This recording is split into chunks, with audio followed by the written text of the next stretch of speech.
Baik, terima kasih atas kesempatannya kepada Prof. Badeni dan juga Ibu Diah. Baik, saya akan langsung saja menyampaikan materi peer teaching. Izin share screen, Bapak Ibu.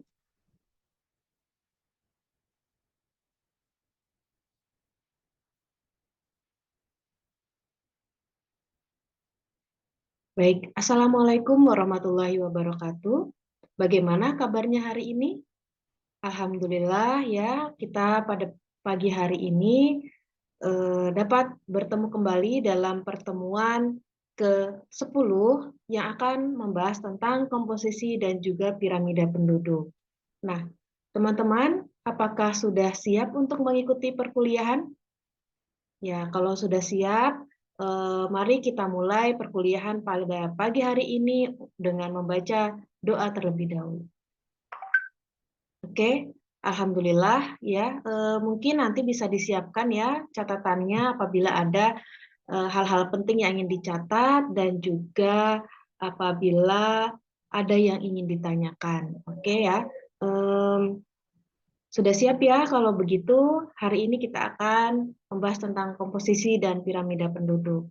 Nah, untuk pertemuan hari ini, yang pertama kita akan mempelajari tentang struktur komposisi penduduk, kemudian kita akan belajar tentang piramida penduduk, ya, di mana ada jenis-jenis piramida penduduk, yang mana ini merupakan bagian dari sub CPMK 3, di mana mahasiswa mampu mengidentifikasi jenis-jenis piramida penduduk dengan bermutu dan terukur.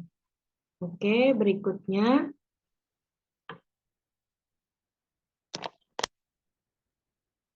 Nah, teman-teman semua, pernahkah Anda mendengar istilah bonus demografi?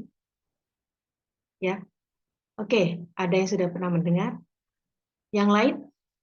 Nah, apa sih yang Anda ketahui, yang teman-teman ketahui tentang bonus demografi? Oke, ya, terima kasih atas pendapatnya. Nah, kalau sudah pernah mendengar dan sudah mengetahui yang dimaksud demografi, kira-kira bagaimana sih kita bisa mengetahui suatu negara itu mengalami bonus demografi atau tidak? Oke ya, benar.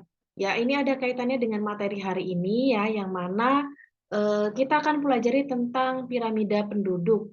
Ya, piramida penduduk ini di dalamnya ada struktur dan komposisi penduduk yang nantinya kita bisa mengetahui suatu negara itu mengalami bonus demografi atau tidak.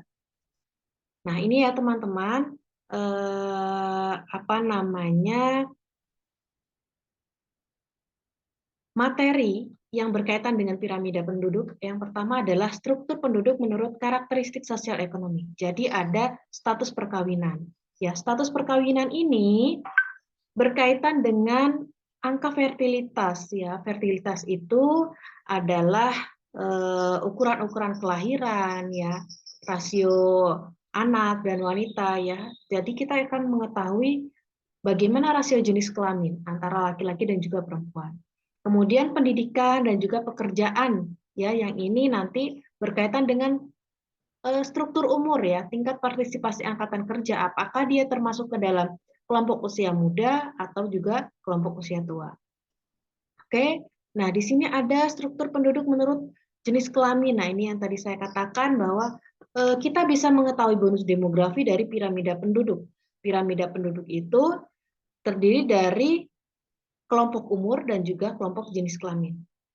Maka apabila suatu negara atau wilayah itu bisa dikatakan struktur penduduk usia tua atau suatu wilayah itu berada pada struktur usia muda. Jika berada pada struktur usia muda, maka dia dikatakan sedang mengalami bonus demografi. Nah, ini ya piramida penduduk ya. Kita lihat piramida penduduk itu ada 3 jenisnya ya, teman-teman semua, adik-adik. Yang pertama ada ekspansif. Ya, ekspansif ini apabila suatu negara atau wilayah yang mana angka kelahirannya itu lebih tinggi dibandingkan angka kematian. Nah, ini biasanya balok-balok di bawah ini lebih panjang.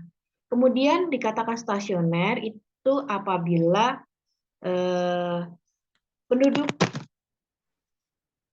usia muda, ya, kelahiran hampir sama atau sebanding dengan kematian.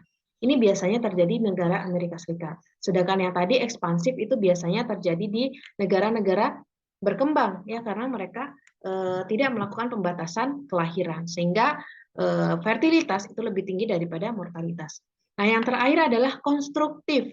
Konstruktif ini apabila angka kelahiran itu lebih rendah dibandingkan angka kematian, sehingga mengalami penurunan regenerasi. Contohnya terjadi di negara Jepang. Seperti yang kita tahu, Jepang saat ini sedang krisis populasi, ya. Bahkan di salah satu taman kanak-kanak itu hanya ada 2 peserta didik. Ini sedang berada pada piramida penduduk konstruktif. Nah, oke, teman-teman, ya, itu tadi 3 jenis piramida penduduk, ya. Saya menyampaikan sedikit materi.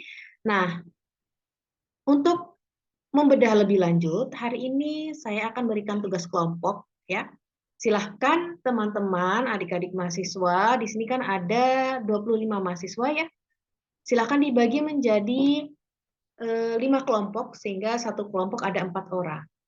Nah, tugasnya adalah tentukan provinsi yang akan dianalisis. Jadi kita kan dari Aceh sampai Merauke, ya, ada provinsi. Nah, tapi kita fokus saja di provinsi di Pulau Jawa. Jadi kelompok 1 silahkan Provinsi Banten, kelompok 2 DKI Jakarta, kelompok 3 Jawa Barat, kelompok 4 Jawa Tengah, dan kelompok 5 Jawa Timur.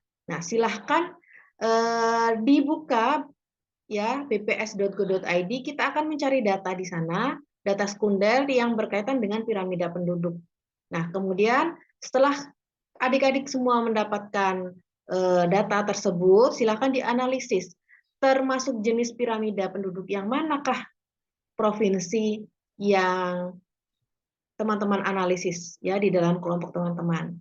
Nah, setelah itu buatlah analisa, ya, bagaimana cara mengatasinya apabila dia mengalami krisis populasi atau dia mengalami overpopulasi, ya. Oke, sudah paham?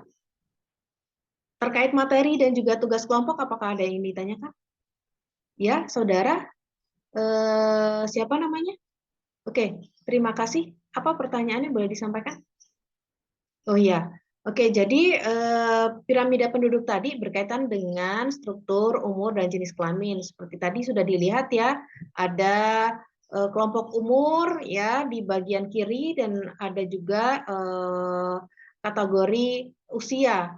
Mohon maaf, kategori jenis kelamin, ya, di sebelah kiri, dan juga kanan ada laki-laki dan perempuan. Nah, itu nanti teman-teman bisa lihat di bps.go.id, itu di search, ya, di search itu ada provinsi, ya, silahkan di-download. Biasanya itu ada di Provinsi Jawa Barat dalam angka atau Provinsi Banten dalam angka. Itu nanti bisa dilihat. Oke, waktunya 15 menit untuk diskusi kelompok. Sudah bisa dipahami, ya, jawaban dari saya? Ya, oke, terima kasih. Jadi silahkan diskusi 15 menit, duduk bersama dengan kelompoknya. Nah, bagaimana, ada pertanyaan atau ada kendala yang dihadapi dalam penyusunan ini? Oke, untuk dibuat PPT, ya, karena kita akan presentasi dan juga diskusi kelompok, ya, silahkan. Masih ada waktu 5 menit, silahkan dirapihkan presentasinya. Ya, oke, ya, adik-adik sekalian. Oke, supaya runut, kita presentasi dari kelompok 1 terlebih dahulu, ada Provinsi Banten. Silahkan Provinsi Banten, waktunya kurang lebih 10 menit, ya, untuk presentasi dan tanya jawab. Nah, kita sudah selesai di kelompok terakhir, kelompok 5 Provinsi Jawa Timur, ya. Tadi juga diskusinya sangat menarik, ya, diskusinya sangat hidup, ya. Ada pertanyaan-pertanyaan yang saling melengkapi, begitu, ya. Nah, di akhir pembahasan ini saya bisa menyimpulkan, ya, teman-teman, adik-adik semuanya, apa kesimpulan yang bisa didapatkan? Oke, siapa namanya? Ya, oke, itu satu. Yang lain, ada lagi? Ya, boleh. Namanya siapa? Nah, benar sekali. Ya, satu lagi mungkin kesimpulan. Nah, ya, oke ya teman-teman. Jadi itu tadi ya apa namanya dapat disimpulkan bahwa memang piramida penduduk di suatu daerah atau wilayah itu berbeda-beda, sehingga dari jenis piramida penduduk yang ada itu bisa diambil kebijakan ya, apakah suatu negara atau wilayah atau provinsi tersebut akan mengambil kebijakan untuk pembatasan kelahiran atau akan melakukan program untuk meningkatkan angka kelahiran itu sendiri ya.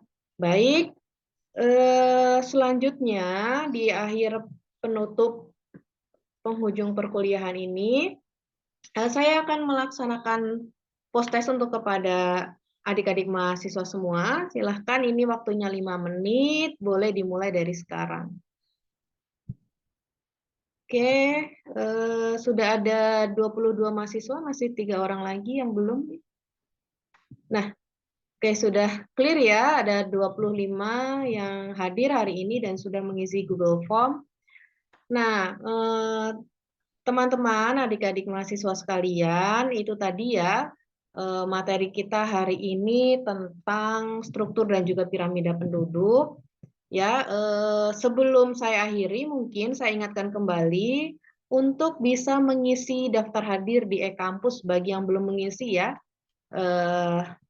dan juga untuk pertemuan minggu depan bisa disiapkan membaca materi ya dari beberapa literatur ya, boleh dari modul dan lain-lain.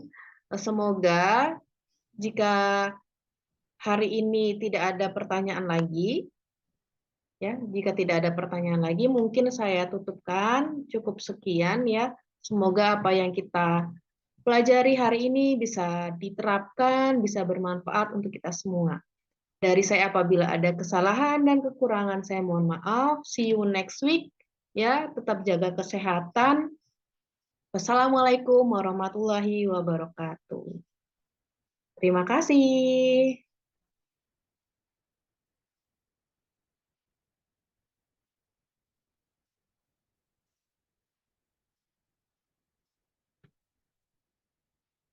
Secara ilmu psikologi, ya, itu orang tahu saya harus kemana, saya harus partisipasi seperti apa, sadar di sana. Bukan hanya kebetulan, itu sangat penting sekali di situ, ya, dalam perumusan tujuan tadi.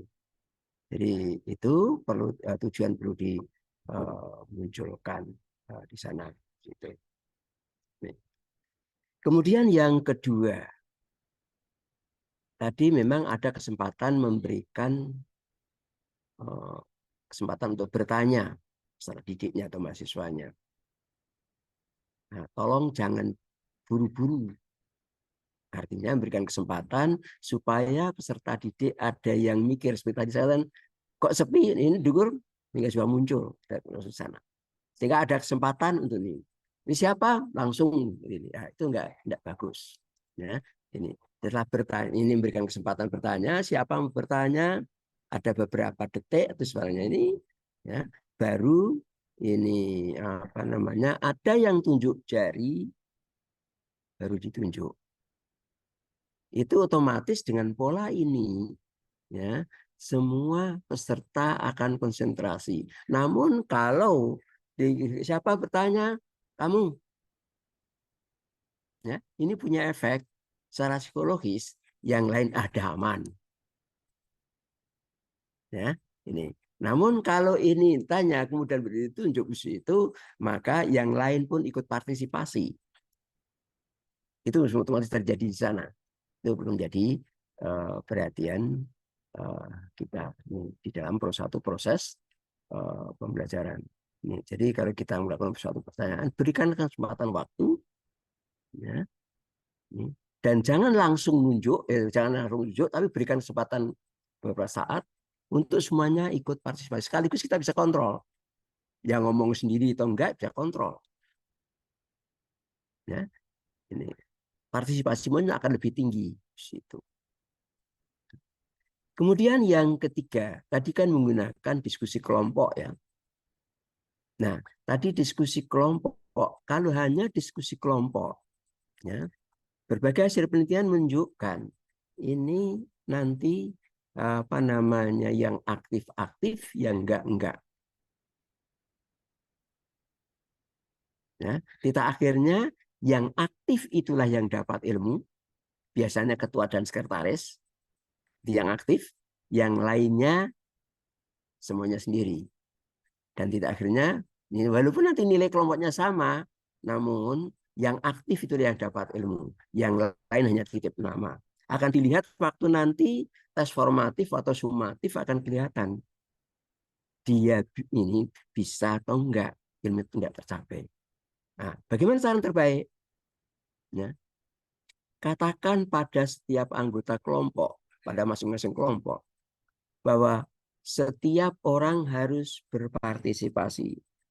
Dan nyatakan lebih lanjut, apabila ini apa namanya nanti di dalam presentasi hasil kerja kelompok, ya, ada anggota kelompok atau ada pertanyaan dari lain kelompok yang ditujukan ke seseorang, dia nggak bisa jawab atau kelompok itu nggak bisa mempertahankan, maka akan mengurangi nilai kelompok.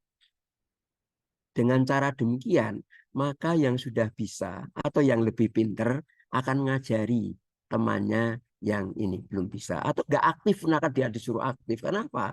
Kalau enggak, nih yang aktif sendiri, akhirnya anggota kelompok lain ditanya nggak bisa, nilai kurang nilai kelompok. Pasti nggak mau yang sudah bisa nilainya jelek. Ini rasionalnya. Ya, ini.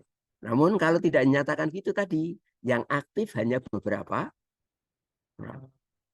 Ini yang ini. Jadi istilahnya gantilah satu pendekatan kooperatif learning. Jangan diskusi kelompok seperti zaman dulu. Dulu memang waktu saya kuliah S1, ini katakan metode kelompok yang hebat, alasannya semuanya ini partisipasi, membuat orang untuk terpancing memecahkan masalah. Namun realitanya, prakteknya tadi, ya, yang pinter tambah pinter, yang bodoh tambah bodoh. Gue ngobrol sendiri. Anggota kelompok ada 5, biasanya ketua dan sekretaris yang aktif, yang 3 titip nama, tidak menyumbangkan. Nih, tapi kalau dikatakan kegagalan seorang anggota kelompok mempertanggungjawabkan hasil kelompok, maka tidak akhirnya yang pinter atau yang lain kerjasama akan semakin meningkat. Kalau kerjasama semakin meningkat, semua aktif, maka pengetahuan akan diperoleh. Nih, ya. Nih. Maka pada tahun 80-an, ya, saya sudah mau selesai baru muncul istilah ini populer, cooperative learning. Jadi dinyatakan kegagalan seorang anggota individu bertanggung jawab dari kerjanya, ya, akan mengurangi nilai kelompok kunci. Dalam bahasa aslinya cooperative learning itu ada individual accountability, tanggung jawab individu. Nah, prakteknya tadi nyatakan itu sehingga semuanya berpartisipasi. Kalau semua berpartisipasi kan, kalau ada teman berpendapat kan jadi dengar kan, tahu kan. Tapi kalau tadi ini yang penting hanya mengumpulkan hasil kerja kelompok, nanti yang aktif, ya, kalau nggak percaya coba aja. Nanti kalau sudah ini waktu Bapak Ibu melakukan proses pembelajaran, ya, yang aktif hanya beberapa orang. Tidak akhirnya yang tahu, yang paham dengan apa yang dipelajari hanya beberapa orang. Tapi nilainya akan menyatakan itu, maka semuanya ikut aktif. Yang pinter pun akan mikir. Ini mesti akan mendorong temannya yang tidak aktif. Karena apa? Kalau nanti ini ada yang nggak mampu bertanggung jawab ada pertanyaan dari klien kelompok, ya, nilainya berkurang. Nggak mau pasti nilainya jelek. Nah, itu perlu dipertimbangkan ke sana sini. Ya, baik. Ini untuk jangan apa namanya kecil hati Bu Mariani ya. Ini masukan saya lebih lanjut nanti waktu perkuliahan. Saya demi bagaimana nanti Anda jadi dosen lebih baik sehingga bangsa ini semakin maju semua. Itu harapannya saya itu aja. Ya, saya bukan ngecilkan untuk Ibu ya. Terima kasih Ya, Bapak atas ya sih. masukannya. Ya. Saya kira itu bisa dilanjutkan serta selanjutnya. Oke, baik. Terima kasih Prof.